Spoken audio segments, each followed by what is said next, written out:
Peace out. Good morning. Good morning, guys. Dito kami ngayon sa Cotabato Pension House. Nag-check-in kami.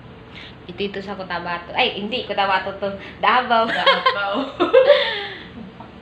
So, naka-prepare kami. Ramlo kami sa sa SM para magpa-red ribbon. Ito ba? Red ribbon ito ba, sis? Uy, apostil. Magpa-apostle ng TOR. Yabe, biyunin. Nagkamamoy mga siyam. Ha? Pag gusto nyo, sige na. Pag gusto nyo pumunta dito sa Davao City, yung paninani, di nung katawan ni Indo ka po check-in.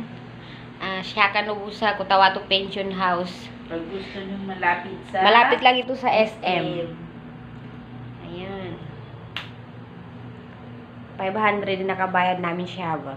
Kumplito mamo, kumplito may wifi, may TV, at maganda yung CR. Yeah ba, sir namin bu niya. If ever na magpunta kayo dito sa Davao, tapos hindi niyo alam kung saan kayo matutulog, malapit lang ito sa SM, Cotabato Pension House. Hanapin nyo lang. 2 bed itong kinuha namin. Ayan, yan yung kasama ko.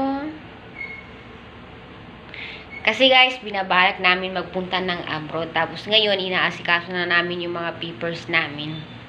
So, mahirap asikasuin mahirap asikasuin kasi naubos yung pera namin. Ayan. Ayan siya. Luma na yung aircon. So, paabutin lang natin ng 2 minutes. Ay, 2. Ayan. Okay na. So, bye-bye guys. Yun lang. Bye-bye.